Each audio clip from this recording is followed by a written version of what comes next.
Esta é uma mensagem bíblica produzida pela igreja MSBN Oeiras ao Corpo de Cristo. Paz do Senhor, irmãos. Abra sua Bíblia, por favor. Vamos meditar na palavra de Deus. Em Gênesis, capítulo 26. Livro de Gênesis, capítulo 26.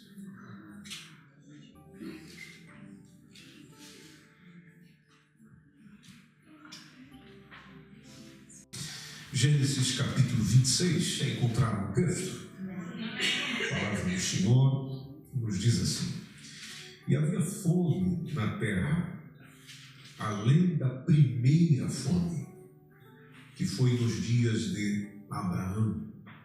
Por isso, foi-se Isaque a Abimeleque, rei dos filisteus, em Gerar.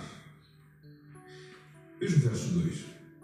E apareceu-lhe o Senhor e disse: Não desças ao Egito. Não desças ao Egito. Habita na terra que eu te disser. Não desças ao Egito. Primeira ordem. Segunda foi: habita na terra que eu te disser.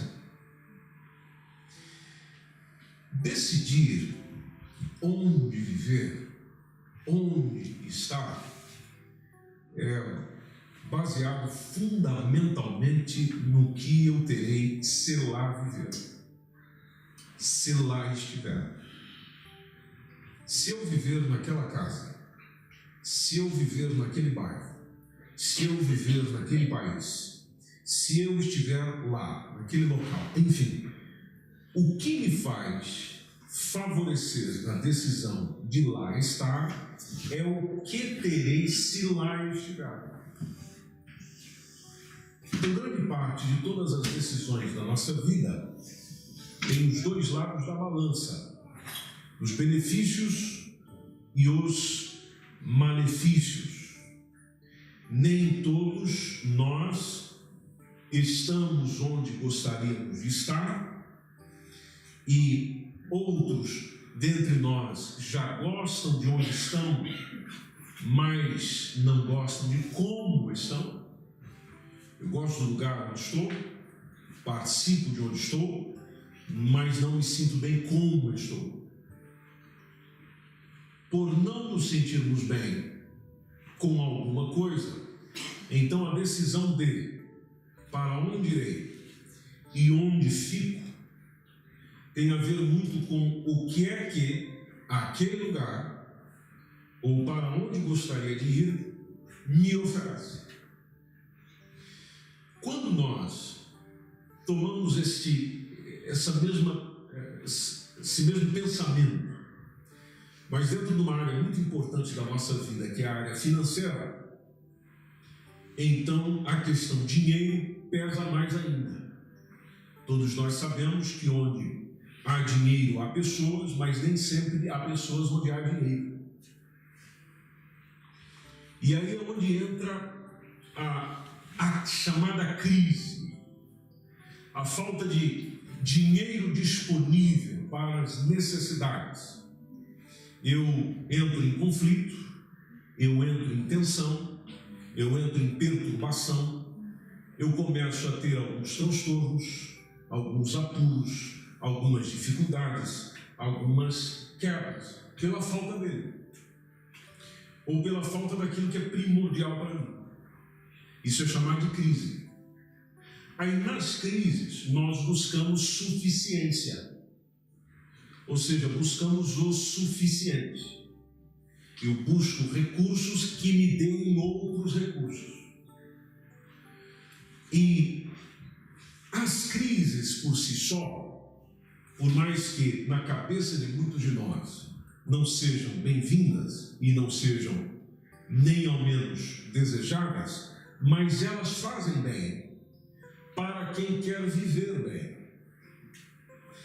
Toda pessoa que hoje vive bem, e aqui depende da forma como você define o que é viver bem, todas as pessoas que hoje vivem bem passaram por diversas crises. Porque as crises não apenas retiram o bem que nós tínhamos como garantido, mas garantem o bem que você nunca quer perder. São nas crises onde nós definimos o que é importante para a gente. São nos momentos de dificuldades onde a gente observa o que deve ser, ou o que realmente é, e com aquilo que é você fica. Antes você não dava tanto valor àquilo, mas por ter perdido de alguma forma, agora você passa a ter um outro olhar. Ou seja, é preciso sentir falta, e a crise me faz sentir falta, para eu saber o que realmente eu preciso. Mas passada a crise, a lição que a falta daquilo me ensinou, ela fica. Porque nessa vida nós estamos constantemente a aprender. O que você viveu essa semana, por exemplo, ou o que você viveu hoje, ou o que você está a viver agora, ou o que você sente agora, pode ser tomado por si como lição, aprendizado. Como a vida é um constante aprendizado, então o melhor mesmo é aprender a lição e seguir avante com aquilo que eu nunca quero perder. Porque eu preciso lembrar daquele provérbio africano, que é simplérrimo, quando diz que isso vai passar. Se você tem agora um momento bom, isso vai passar. Eu não estou profetizando, eu simplesmente estou te avisando, vai vir uma crise aí. Aí tem gente que levanta a mão e diz, está repreendido em nome de Jesus. Bom, você pode repreender quantas vezes você quiser, porque ela vai vir, faz parte da vida. Se você agora está a viver um momento difícil, a frase é a mesma, isso vai passar, porque o momento onde você tem não dura para sempre. Onde é que eu lhe digo isso? Baseado em quê? Bom, baseado na própria palavra de Deus. O Salomão, por exemplo, quando observava a vida, em Eclesiastes, capítulo 1, versículo 9, ele disse assim, o que foi, isso é o que há de ser. O que se fez, isso se tornará a fazer. De modo que nada há novo debaixo do sol. O Salomão observa aquilo que muitos já observaram, que a vida é cíclica. Ela dá voltas. Outros preferem dizer isso, de que na vida existem os seus altos e baixos. O texto que nós lemos, voltando para Gênesis 26, o texto que nós lemos inicialmente, ele fala da história de um homem chamado Isaac, filho de Abraão. E vocês perceberam no texto que diz que havia fome na terra. E diz logo após a primeira vírgula, além da primeira fome. Ou seja, o escritor deixa claro que já tinha acontecido isso anteriormente. Além da primeira fome, que foi nos dias de quem? Do pai dele. Nos dias de Abraão. Na crise que Abraão teve, na mesma circunstância de fome, ele tomou uma decisão. Que decisão foi essa? Basta você voltar em Gênesis 12. Gênesis 12, é importante que você acompanhe na sua Bíblia, é quando nós temos Deus chamando Abraão e lhe fazendo promessas.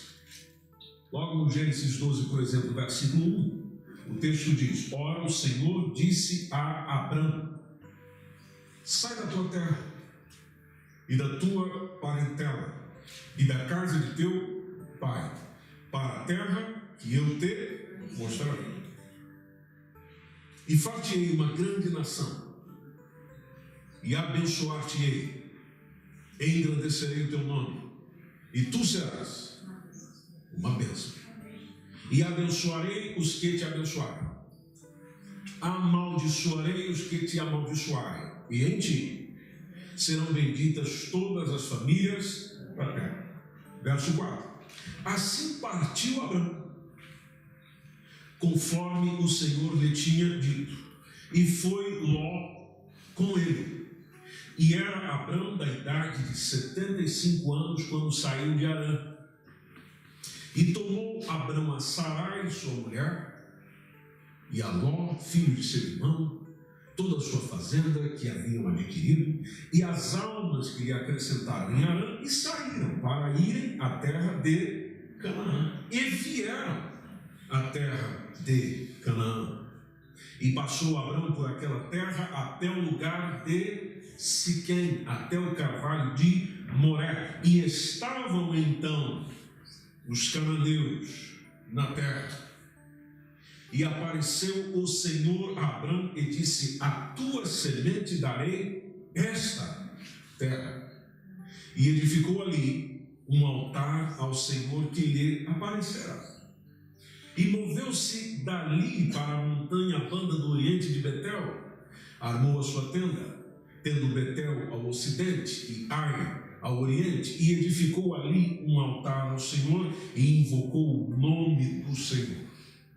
O verso 9 diz que caminhou Abrão dali, seguindo ainda para a banda do sul.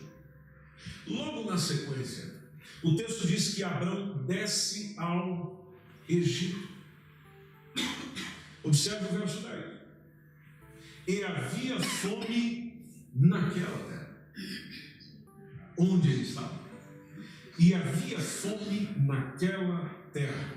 E desceu Abrão ao Egito para peregrinar ali, porquanto a fome era grande na terra. Vai para o Egito, porque no Egito havia comida. Ou seja, Abrão fez aquilo que nós fazemos. Nas crises, buscamos suficiência. Eu busco recursos que me deem outros recursos. E em tempos de fome, em tempos de escassez, nós tendemos a tomar decisões que envolvem mudança.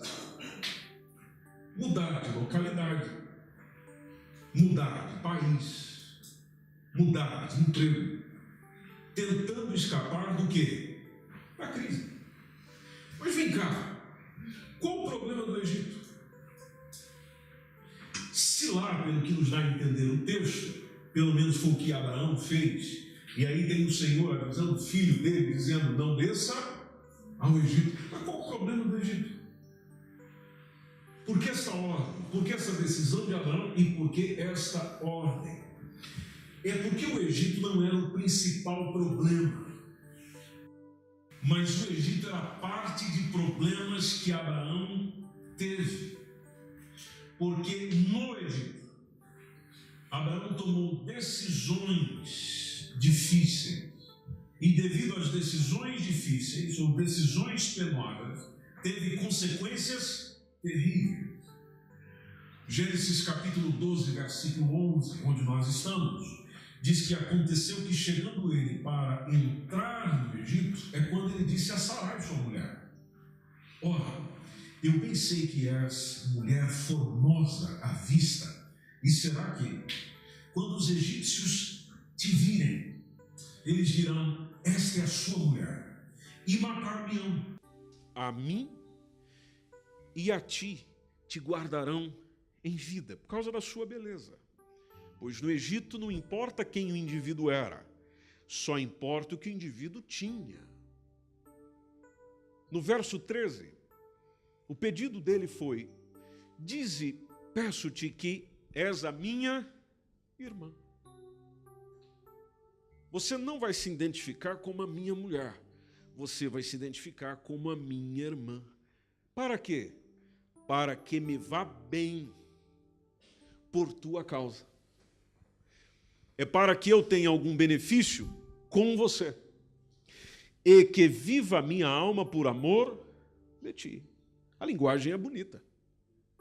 Verso 14 diz que, entrando Abrão no Egito, viram os egípcios, dito e feito, Viram os egípcios a mulher, que era muito formosa. E atenção, nós estamos a falar aqui de uma mulher de alguns anos acima dos 50. Então era muito formosa. E viram-na os príncipes de Faraó, gabaram-na diante de Faraó. E o que foi feito? E foi a mulher tomada para a casa de quem? Faraó. Ou seja, no Egito, algo foi tomado de Abrão. Verso 16, e diz que fez bem a Abrão por amor dela. Abrão recebeu bem por amor dado a Sarai. E ele teve o quê? Ovelhas, e vacas, e jumentos, e servos, e servas, e jumentos, e camelos.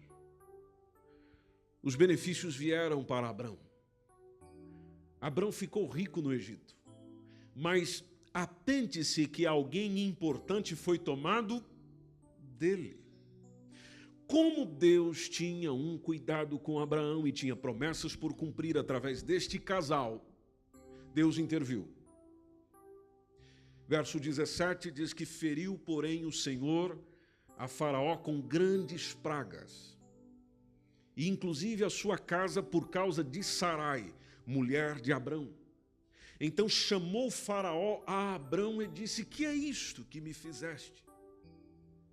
Por que não me disseste que ela era a tua mulher? Por que disseste: é minha irmã? De maneira que a houvera tomado por minha mulher. Agora, pois, eis aqui a tua mulher. Toma e vai-te. Vai embora, meu irmão.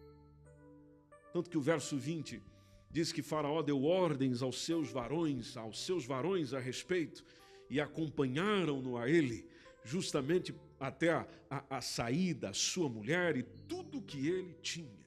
Mas recorde-se, Abrão brincou com o perigo. Escolhas erradas e desobediência geram maldição. Maldição veio sobre a vida de Faraó. No Egito ninguém tinha temor a Deus. E por isso que tiveram que acontecer pragas para que Deus fosse buscado. No verso 17, a palavra de Deus deixa claro o que aconteceu, e nós já lemos o texto, onde vem praga sobre a casa de Faraó, por causa de Sarai, mulher de Abrão. Do Egito ele é expulso, e ele volta do Egito, conforme está agora no capítulo 13, precisamente no versículo 1, quando ele sobe do Egito para a banda do sul. Ele, conforme diz o texto, a sua mulher, tudo o que tinha, e o Ló com ele. O verso 2 diz que ia Abrão muito rico em gado, em prata e em ouro. Abundância financeira. Porém, essa mesma abundância financeira trouxe crises familiares. Tanto que o versículo de número 5 do capítulo 13 diz que Ló ia com Abrão, e também o Ló tinha rebanhos, vacas e tendas. Onde surge o problema? Verso 6. Não tinha capacidade a terra para poder habitar juntos, porque a sua fazenda era muita, de maneira que não podiam habitar juntos. Abraão e Ló separam-se. Tanto que o verso 7 nos conta que houve contenda entre os pastores do gado de Abrão e os pastores do gado de Ló. Crise familiar. Nesta crise familiar, Deus renova a Abrão a promessa que ele já tinha feito. Isso está no verso 14, quando diz o Senhor a Abrão, depois que Ló se apartou dele: levanta agora, levanta os teus olhos, olha desde o lugar de onde estás, para a banda do norte e do sul, e do oriente e do ocidente, porque toda esta terra, Abrão, que vês, eu te hei de dar a ti e a sua semente, não por alguns dias, mas é para sempre. Verso 16, farei a tua semente como o pó da terra, Abraão. De maneira que se alguém puder contar o pó da terra, então também a tua semente será contada. Então levanta-te, Abraão, percorre essa terra no seu comprimento, na sua largura, porque a ti te darei. O verso 18 diz que Abraão armou as suas tendas e veio, e habitou nos carvalhais de Manre, que estão junto a Hebrom, e ali ele edifica um altar ao Senhor. Aí você deve estar a perguntar, legal, o que é que isso tem a ver com o texto que nós lemos inicialmente? O que tem a ver é que Abraão foi para a mesma terra que Isaque, que nós lemos na leitura inicial. Se você for a Gênesis, capítulo de número 20 agora, você vê um novo momento da vida de Abraão, mas uma repetição de um fato, que é Abraão negando que Sara é a sua mulher, novamente. Só que desta vez é aonde? No Egito? Não. Desta vez é na terra de Gerar, a mesma terra onde nós lemos no capítulo 26 que foi Isaque para fugir da fome. Observe o verso 1 do capítulo 20. Partiu Abraão dali para a terra do sul e habitou entre Cádiz e Sur e peregrinou em Gerar. Peregrinou em Gerar. Nós temos situações semelhantes por aqui. Veja o verso 2. E havendo Abraão dito de Sara, sua mulher, é minha irmã, então enviou Abimeleque, que era o rei de Gerar, e tomou a Sara. Tanto que o verso 3 nos diz que Deus, porém, veio a Abimeleque. De que forma? Em sonhos, de noite, e disse-lhe, eis que morto és, por causa da mulher que tomaste, porque ela está casada com o marido. Verso 4. Mas Abimeleque ainda não se tinha chegado a ela, não tinha estado com ela, não tinha dormido com ela. Por isso ele diz, Senhor, e aqui a gente vê um temor a Deus por parte de Abimeleque, diferente de Faraó do Egito, onde ele dialoga, ele diz, Senhor, matarás também uma nação justa. E o verso 5 diz, não me disse ele mesmo, é minha irmã, e ela também disse, é meu irmão. Então, Senhor, dizendo a Abimeleque, em sinceridade do coração e em pureza das minhas mãos, eu tenho feito isso.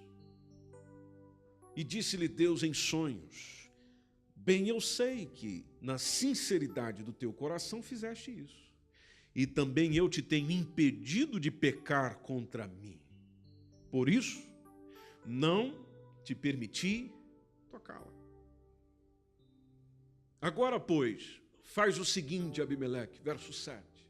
Restitui a mulher ao seu marido, porque profeta é, e ele rogará por ti para que vivas. Porém, se não lhe restituíres, sabe que certamente morrerás, tu e tudo o que é teu. Abimeleque não demorou. Diz o verso 8 que ele se levanta pela manhã de madrugada. Chamou todos os seus servos e falou todas essas palavras em seus ouvidos, e temeram muito aqueles varões.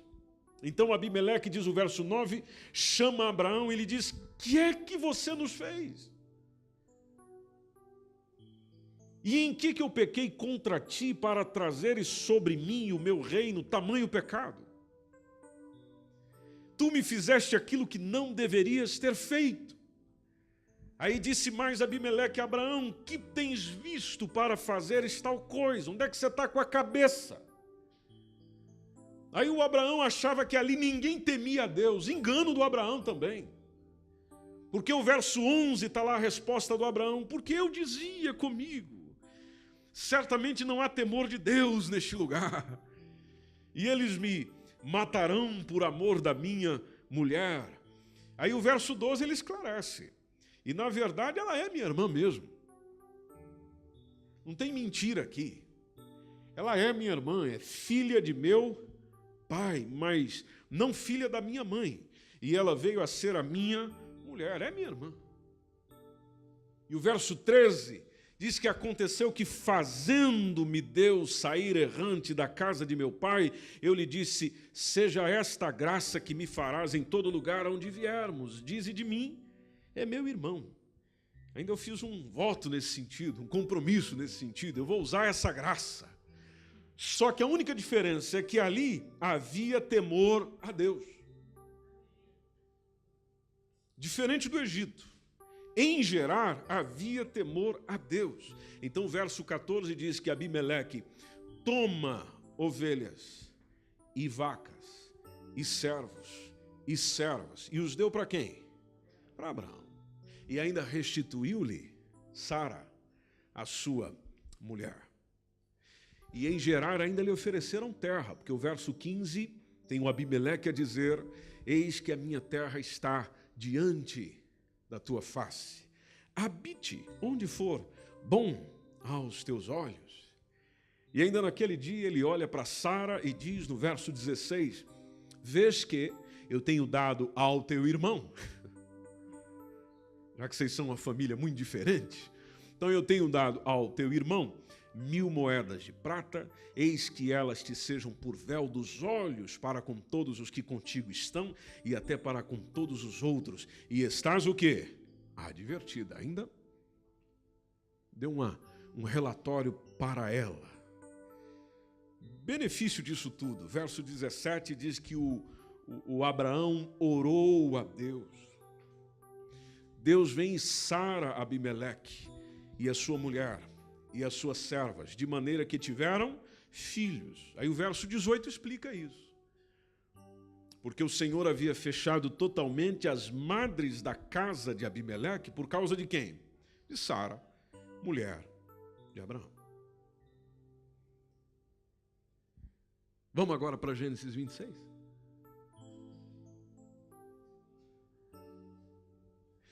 Gênesis 26, no texto que nós lemos.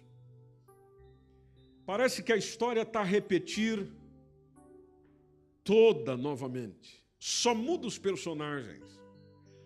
Mas em suas linhas gerais tem a mesma situação. Você pode ver que fala de fome, de terra na fome nos dias de Isaac, da mesma forma como foi nos dias de Abraão. E o texto diz que por isso, por causa desta razão, que foi-se Isaac a quem? A Abimeleque, rei dos filisteus, que ficava lá em Gerar, que é a mesma localização onde o pai dele teve um dia. Aí quando ele lá está, é quando o Senhor chega para ele, verso 2, que nós já lemos, e diz, não desças ao Egito. Vamos já evitar alguns problemas aqui. Isaac, não desças ao Egito. Faça o seguinte, habita na terra que eu te disser. Aí a mensagem do verso 3 do Senhor para Isaac. Peregrina nessa terra. Anda por aqui. Aproveita a vida aqui. Investe teu coração aqui. Traz teu coração para cá. Peregrina nela. Desfruta dela. Investe nela. Eu serei contigo. E eu te abençoarei. Porque a ti e a tua semente eu darei todas estas terras. Confirmarei o juramento que tenho jurado a Abraão, teu pai. Verso 4. Multiplicarei a tua semente como as estrelas do céu. Darei à tua semente todas estas terras. E em tua semente serão benditas todas as nações da terra. Palavra semelhante que foi dita ao pai dele. Do quais eram promessas que abrangiam ele também como filho. Aí o que nós podemos pensar hoje e aprender nessa noite de sexta-feira é quais os benefícios que o Isaac recebeu em ter obedecido essa palavra. O que ele ganhou com isso? Bom, em primeiro lugar, as promessas de Deus sobre Isaque foram renovadas e mantidas. Tanto que no verso 5 do mesmo capítulo, está lá o Senhor ainda a dizer para Isaque: Abraão obedeceu a minha voz, guardou o meu mandado, os meus preceitos, os meus estatutos e as minhas leis. E aí o verso 6, o Isaque chega à seguinte conclusão: quer saber de uma? Eu também vou habitar em Gerar. Vou ficar por aqui. Segundo benefício que ele teve é de que a sua casa não foi afetada e não afetou ninguém. Apesar de ele ter um comportamento muito semelhante ao do pai. Quer ver isso? É só observar os versículos seguintes. Por exemplo, o verso 7. Onde lhe perguntaram os varões daquele lugar acerca da sua mulher. Aí o Isaque chega com uma resposta diferente, dizendo: essa aí é a minha irmã. Mesma coisinha do papai. Essa aí é minha irmã. Por que ele disse isso? O texto diz, o texto especifica, justifica, porque ele temia dizer que é a minha mulher. Para que porventura, dizia ele, me não matem os varões daquele lugar por amor de Rebeca, porque a Rebeca era bonitona, formosa à vista. E aconteceu, verso 8, e aconteceu que, como ele esteve ali muito tempo, então Abimeleque, que era o rei dos filisteus, olhou por uma janela, porque ele também era curioso, e viu, e eis que Isaque estava naquela brincadeirinha com Rebeca, a sua mulher. Então Abimeleque chama Isaque e diz para ele: eis que na verdade é tua mulher. Oh, mas de novo isso? Como, pois, disseste é minha irmã? Aí o Isaque responde: porque eu dizia, para que eu porventura não morra por causa dela. Aí diz o Abimeleque no verso 10, o que é que nos fizeste? Facilmente se teria deitado alguém deste povo com a tua mulher, e tu terias trazido sobre nós um delito. O que a gente vai percebendo dessa história toda, minha gente querida? Parece que a confiança que Isaque tinha em Deus falhou nesse momento aqui. Isso nos mostra que nós somos humanos, somos imperfeitos, estamos sujeitos a errar nos momentos de crise. E Isaque errou. Tanto que no verso 11, manda Abimeleque a todo o povo, dizendo: qualquer que tocar neste varão ou em sua mulher, certamente morrerá. Ainda foi protegido. Terceira coisa que aconteceu com ele ali, é que ele foi ricamente abençoado nas suas finanças. Veja como compensa obedecer a Deus, quando Deus diz assim para a gente: fica aí. Porque o versículo de número 12 diz que o Isaque semeou naquela mesma terra e colheu. E naquele mesmo ano, 100 medidas. Por quê? Qual o segredinho? Qual é o papelzinho guardado embaixo do travesseiro? Porque simplesmente o Senhor o abençoava. Isaque semeou em Gerar, Isaque semeou em sua terra, até mesmo em tempos de fome. Semear, gente, envolve esforço, envolve fé. Agora veja que nessa mesma terra, com as dificuldades que estava tendo, Isaque simplesmente faz a sua parte. E aqui nos ensina muito, porque muitos de nós queremos prosperar, queremos desenvolver, queremos crescer, só não queremos semear. Só não queremos nos aplicar. só não queremos nos esforçar, principalmente no reino de Deus. Pessoas que já não dão seus dízimos, não dão as suas ofertas, mas quer colher bênção.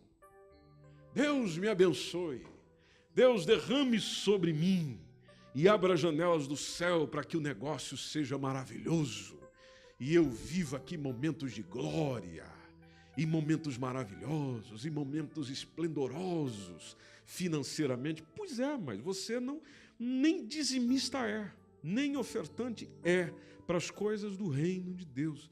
Que bênção de Deus poderia ter sobre você se você se priva de abençoar o que Ele quer que você abençoe? E nós aprendemos que mesmo em tempos de crise econômica, nós não podemos deixar de semear, porque ao seu tempo, o que vai acontecer? Nós vamos colher. E o que você vai aprendendo nessa história comigo? Que Deus abençoou as sementes de Isaac, porque o Isaac semeou mesmo em tempo de fome. Resultado, a colheita foi farta. Observe o verso 13. O verso 13 nos diz que engrandeceu-se o varão. Isaac engrandeceu-se, ia engrandecendo, até que se tornou o quê? Muito grande, riquíssimo.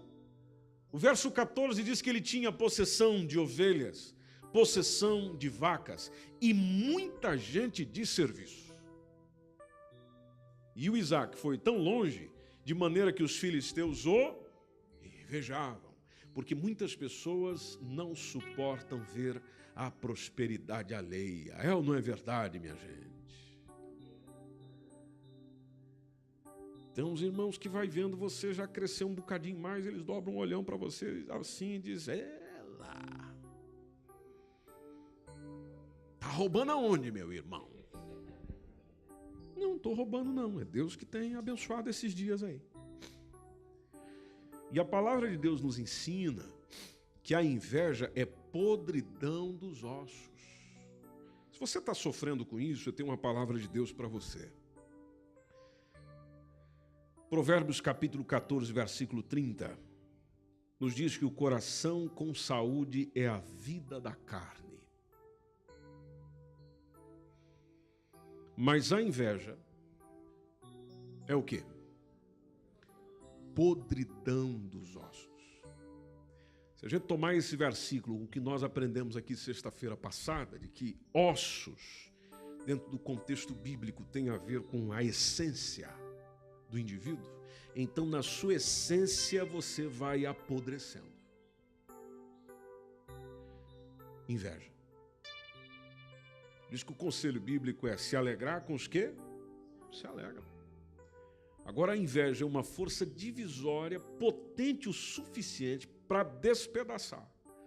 Seja uma nação, seja amigos mais íntimos, seja as relações de amizade, seja as relações de irmão. E o Isaac teve inveja. O pessoal teve tanta inveja dele lá na terra, devido ao seu crescimento, que tentaram complicar a vida dele por lá, mas não tiveram sucesso nenhum. Se você observar no verso 15 do capítulo 26, chegaram para ele e disseram: olha, não é bom que você viva por aqui não, e fizeram ele se mudar. Verso 15 nos conta que todos os poços que os servos do seu pai tinham cavado nos dias de Abraão, seu pai, o que os filisteus fizeram? Tulharam e encheram de terra.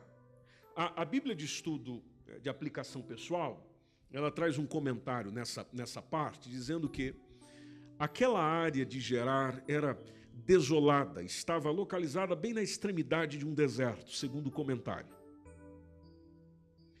E ali a água era tão preciosa, mas tão preciosa quanto o ouro. E se alguém cavasse um poço, estava reivindicando aquela terra. Então alguns poços, inclusive, diz o comentarista, possuíam até trancas, de forma que ladrões não roubassem água. Então, encher o poço de água com sujeira, com pedra, com terra, era a mesma coisa que um ato de guerra. E foi o que fizeram com os poços que o pai dele iniciou e abriu. E, inclusive, também considerado um dos crimes mais sérios que poderiam existir. E fizeram isso com ele. E fizeram isso com a família dele.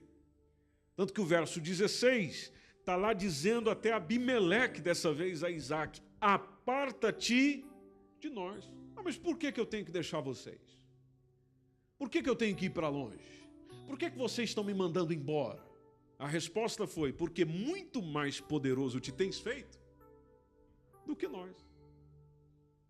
Você está maior do que a gente. Você cresceu mais do que nós.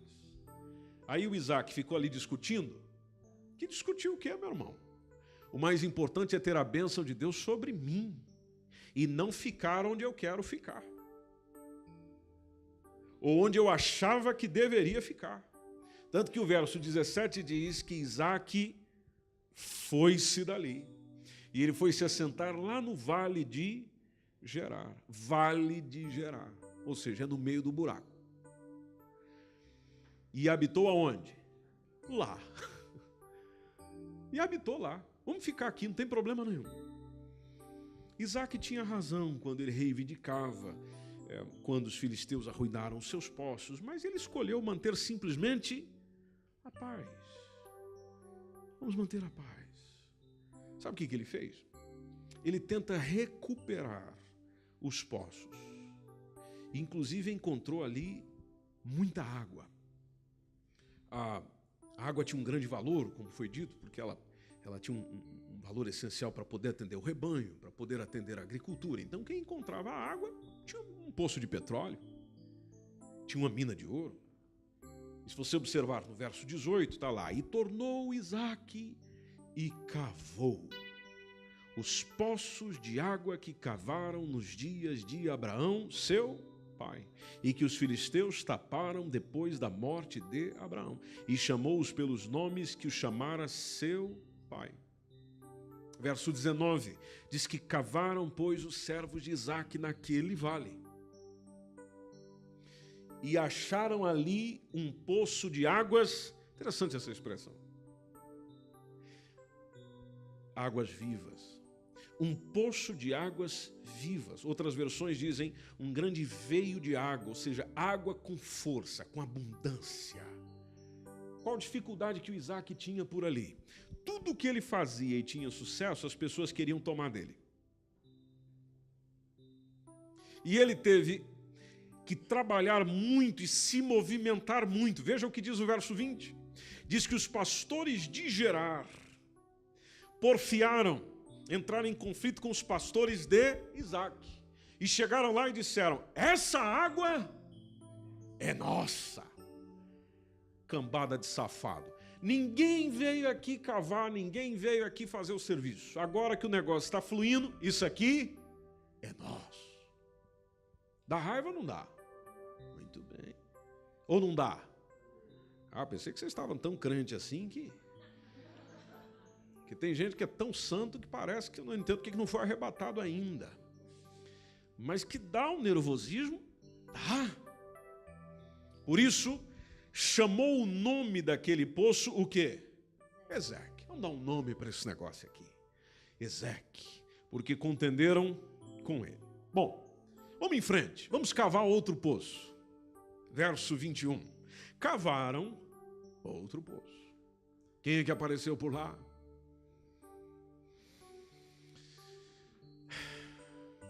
Aquela gente.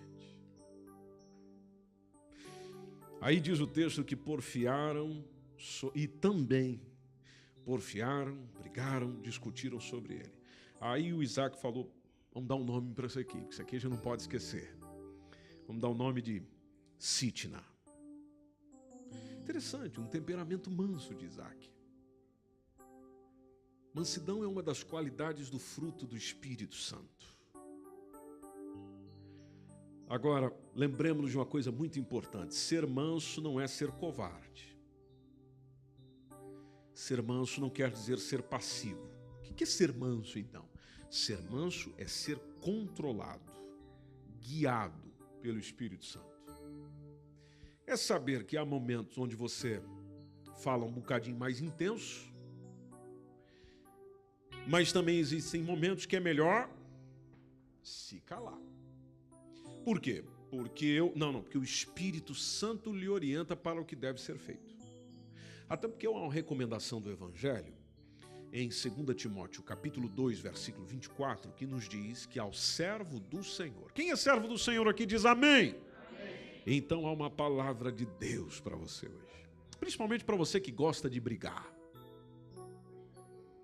Você que não perde uma discussão. Não aguenta uma provocação. Esse texto é para você. Deus reservou essa noite para você ouvir esse texto. Aleluia. Vamos ler juntos esse texto para ver se a gente guarda no coração e volta para casa calminho, sereno e tranquilo. Vamos lá? No 3. 3. E ao servo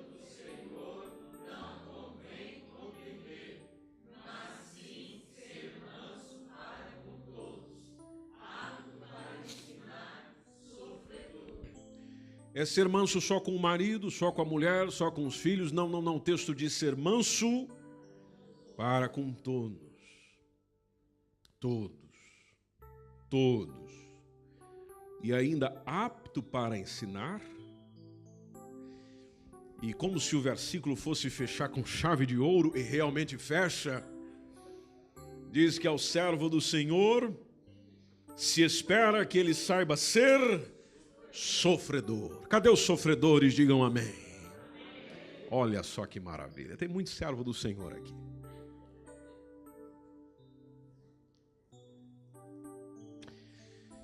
Pensa aqui comigo uns 15 segundos. Você estaria disposta a abandonar uma posição importante, uma importante posição, ou uma possessão valiosa, para manter a paz com alguém?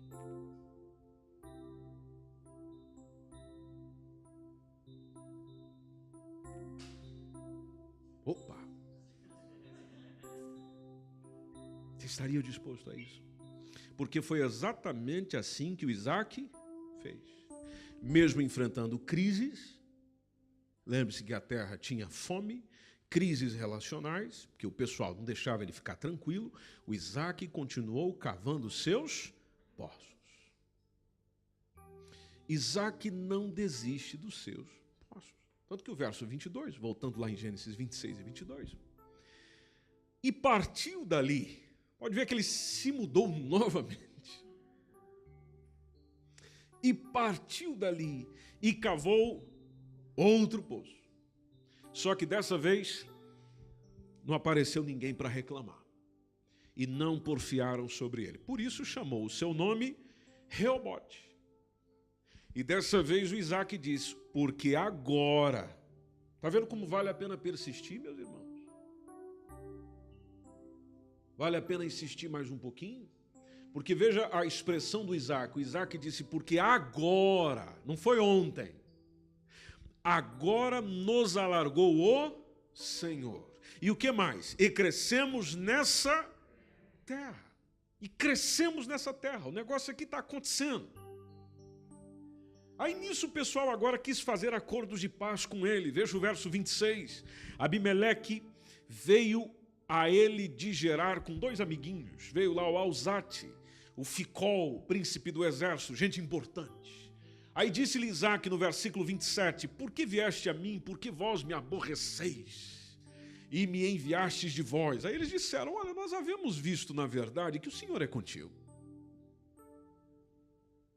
Sabe por que nós viemos aqui agora, ver se nós tranquilizamos a nossa relação? Porque nós vimos que o Senhor está sobre você, sobre a sua vida.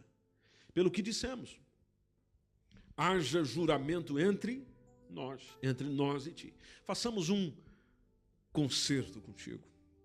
Aí até os versículos posteriores diz que diplomaticamente o Isaac prepara um banquete para aqueles homens, sela o acordo de paz. E o verso 31 nos diz que eles se levantaram de madrugada, juraram um ao outro. Depois os despediu Isaac e despediram-se dele em paz. E coisa boa. Despedir-se de alguém em paz. Tudo isso por quê, meus irmãos? Porque ele simplesmente considerou a palavra que disse, habite na terra que eu te disser. Simplesmente isso. Habite na terra que eu te disser. Não ter ido para o Egito foi um ato de obediência. Foi um ato de fé. Porque se Deus disse para ele, não vá para lá, é porque ele se sentiu tentado para isso. Ele mostrou simplesmente confiar na provisão divina, mesmo em tempos de escassez. Consequência, teve sucesso. Porque o sucesso na nossa vida depende não do que está acontecendo na economia,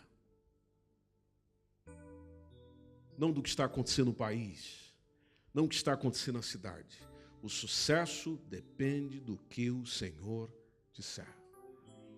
Quando o Senhor está conosco, minha gente, quando o Senhor está conosco e decide nos abençoar, ninguém, repito, ninguém, repete comigo, ninguém pode nos impedir de receber as bênçãos do Senhor. Guarda uma coisa no teu coração hoje, antes de nós orarmos juntos. Não existe absolutamente nada de errado em querer mudar, em querer se ver livre das dificuldades, em querer se ver livre das crises. Não existe nada de errado nisso. O que é importante considerarmos sempre é que toda mudança deve ser feita com a orientação de Deus. Faça isso. Não ouse tomar decisões a bel prazer. Para onde você vai, onde você viverá, com quem você fica, com quem você não deve ficar, com quem você firma compromissos, em qual igreja você vai fazer parte, em que ministério você vai servir, ao que você foi chamado a servir. O seu crescimento nessa terra, nesta empresa, neste serviço, nesta função, neste emprego, em sua vida, depende daquilo que o Senhor disser e da obediência que você tem àquilo que o Senhor diz. Essa foi uma mensagem bíblica produzida pela Igreja MSBN Oeiras ao Corpo de Cristo. Siga-nos nas nossas redes sociais, Facebook e Instagram. Subscreva o nosso podcast e o canal no YouTube. Saiba mais em msbnportugal.com.